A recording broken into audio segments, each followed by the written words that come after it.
Video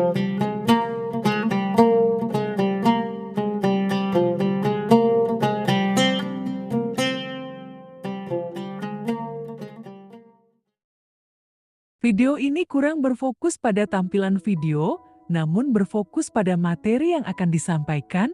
Selain itu, tidak bosan kami mengingatkan. Sebelum mendengarkan, tenangkan perasaan Anda, serta nyamankan posisi tubuh Anda dengan disertai membaca basmalah.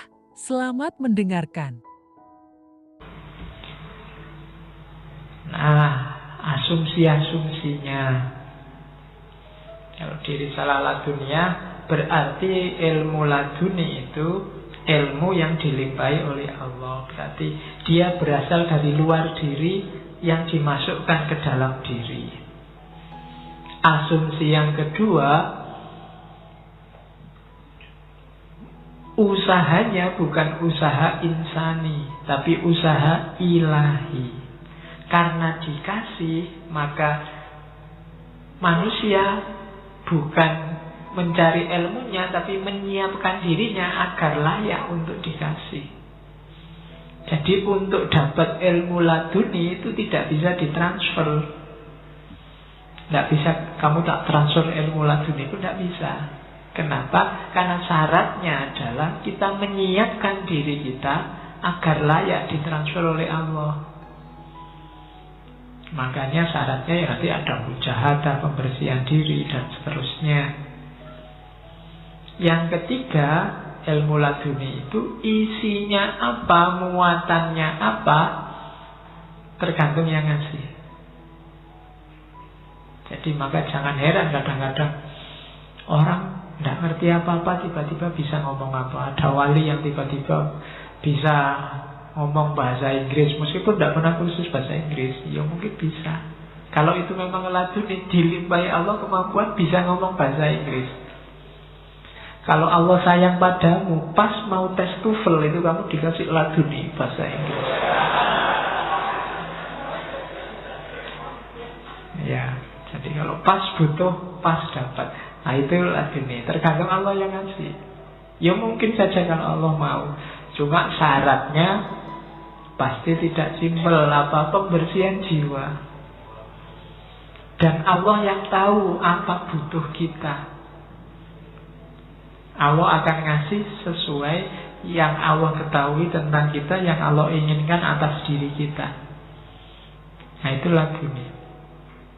Asumsi-asumsinya itu. Medianya kalbu. Sebenarnya nulisnya nggak pakai K, bahasa Indonesia jadi K.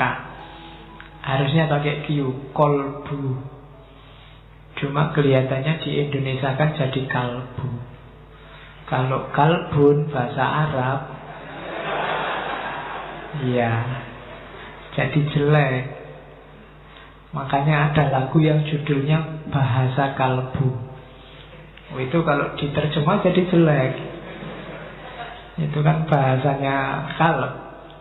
Ya. Jadi harusnya bahasa kolbu.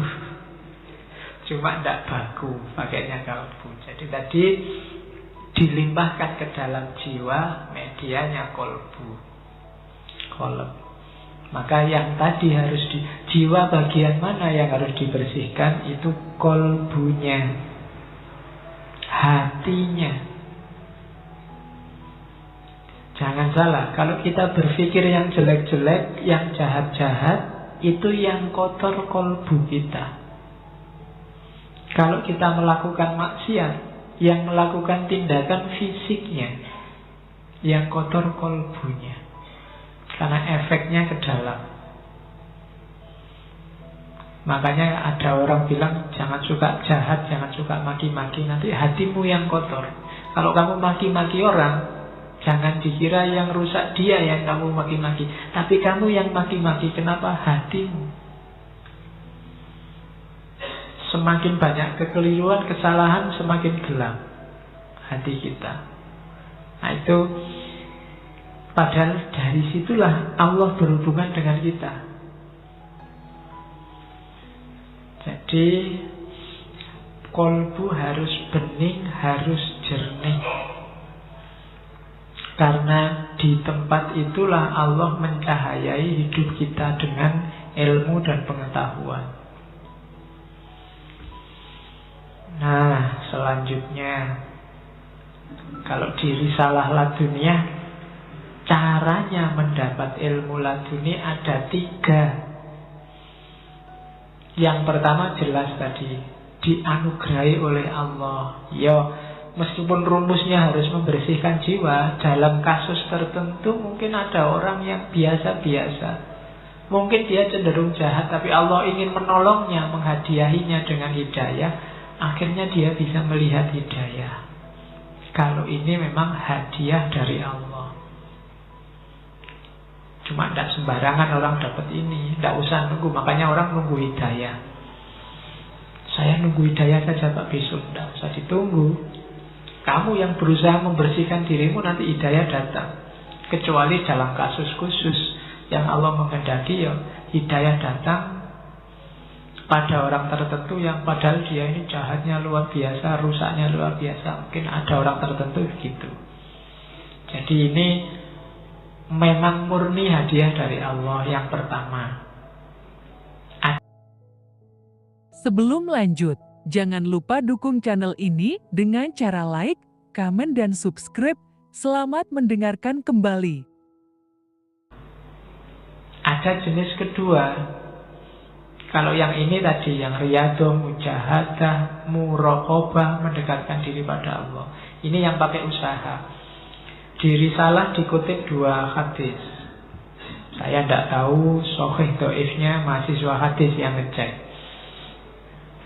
Kalau katanya Ghazali ditulis di kitabnya, berarti baunya wangi hadis ini. Ya, silakan kamu cium nanti.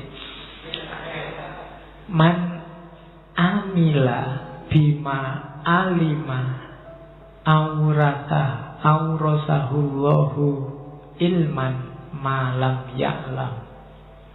Barang siapa menjalankan apa yang diketahui, Allah akan memberikan ilmu tentang apa yang dia belum ketahui. Ini hadis. Jadi syaratnya kamu dikasih ilmu laduni, yang belum kamu ketahui itu apa? Manfaatkan ilmu. Jalankan ilmumu sampai ke level manfaat.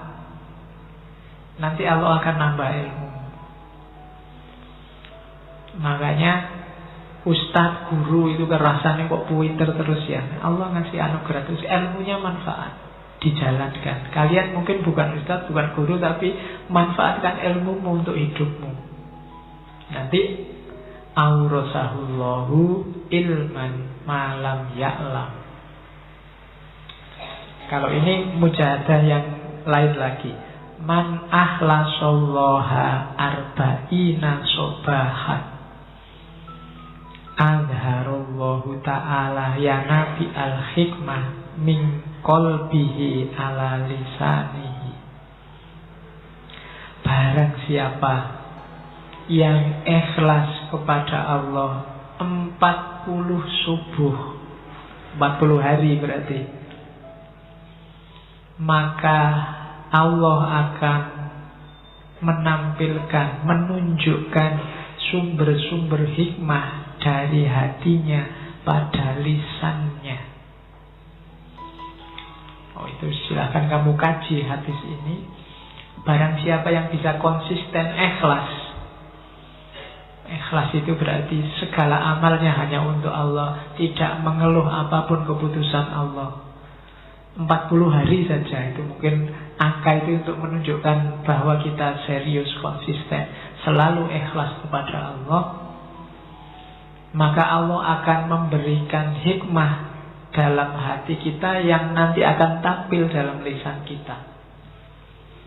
Sumber-sumber hikmah ditanam dalam jiwa dan itu akan kelihatan dalam ucapan kita. Nah, itu hadis kalau di Ghazali. Silahkan kamu cek. Ya latihan lah yang 40 hari ikhlas. Bikin program sendiri ya. Kalendernya ditulisi. Bulan mungkin Ramadan besok lah lebih enak. Cuma Ramadan 30, 10 hari sebelum Ramadan. Nanti ngajinya libur gak apa-apa. 10 hari sebelum Ramadan, program ikhlas. Kamu hati-hati bener, jangan sampai komplain, protes, mengeluh, melakukan sesuatu berpamrih dunia. Semuanya ikhlas lillahi ta'ala. Jajal. Bisa apa enggak? Enggak masalah Pak, hari ke-39 setengah saya batal misalnya. Enggak. Ya enggak apa-apa. Allah kan sudah melihat usahamu. Allah itu enggak kaku, enggak deso kayak kamu. Ya ngerti lah kamu sudah serius. Kalau kurang dikit ya enggak masalah. Allah sudah ngerti keseriusanmu. Kalau Allah mengendaki mungkin enggak nyampe 40 hari kamu sudah merasakan hikmahnya. Boleh dicoba. Wong ini yang memvalidasi hadisnya kan Ghazali. Waliullah yang enggak diragukan lagi. Nah, itu jalan riyadhah namanya. Yang ketiga jalan tafakkur. Kalau ini sebenarnya jalan normal.